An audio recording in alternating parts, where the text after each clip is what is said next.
The president's health is always a topic of intense scrutiny, but what happens when a seemingly routine physical exam becomes a focal point in the political battleground? Is this a definitive win for one side, or does it just add another layer to an already complex narrative? Before we dive in, if you want to stay on top of everything happening in US politics, hit that subscribe button right now and leave a like. It really helps this channel grow and ensures you don't miss out on critical updates. So, the news is out. President Donald Trump has been declared fully fit for all presidential duties following his annual physical. His physician, Navy Captain Sean P. Barbabella, released a memo Friday stating the president remains in excellent health, demonstrating strong cardiac, pulmonary, neurological, and overall physical function. This assessment comes after his examination earlier this week at Walter Reed National Military Medical Center. The memo highlights that Trump's demanding daily schedule, which includes numerous high-level meetings, public engagements, and regular physical activity, is actually contributing to his overall well-being.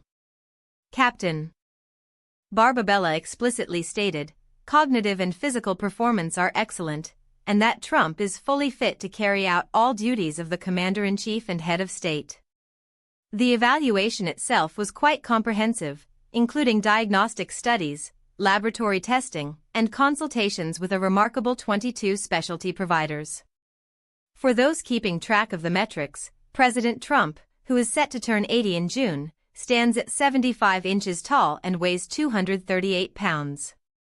His vital signs appear robust: a resting heart rate of 73 beats per minute, blood pressure of 10,571 millimeters of mercury, and an oxygen saturation level of 98 on room air. Importantly, the examination did not identify any major health concerns. Now, there are a few specific details mentioned that are noteworthy. Captain Barbabella did note scarring on Trump's right ear, attributed to a gunshot wound he suffered during an assassination attempt in 2024. While this sounds dramatic, the report indicates it's a past injury. He also mentioned mild lower leg swelling, which the physician stated has actually improved from the previous year. On the neurological front, Trump underwent an examination that showed a normal mental status, including a cognitive screening where he achieved a perfect score of 30 out of 30. This is often a key area of focus for any leader. The physician also observed bruising on the president's hand, explaining it as consistent with minor soft tissue irritation related to frequent handshaking in the setting of aspirin use for cardiovascular prevention. This aspirin use is part of his regimen for cardiovascular prevention, alongside rosuvastatin and ezetimibe for cholesterol management. His lifelong abstinence from tobacco and alcohol was also highlighted as a positive factor in his medical history. This medical report arrives in a political climate where discussions about presidential health are particularly charged. We've seen reports from the Washington Post suggesting Americans deserve a thorough investigation into President Biden's health, and Jake Tapper recently refuted claims made by Jill Biden about her fears for her husband's health during a CNN debate. Against this backdrop, the clarity provided by this report on President Trump's fitness is significant. What does this all mean? On one hand, the report provides a strong, definitive statement of fitness from the president's physician, aiming to put to rest any lingering doubts about his capacity to serve. For his supporters, this will be seen as validation and a sign that he is fully prepared to continue leading. For his political opponents, however, this report might not be the final word. The context of the political debate is crucial here. Claims and counterclaims about health have become a tool in the political arsenal. This report could be used to counter any narratives questioning his stamina or mental acuity. The implications extend beyond just the current political cycle.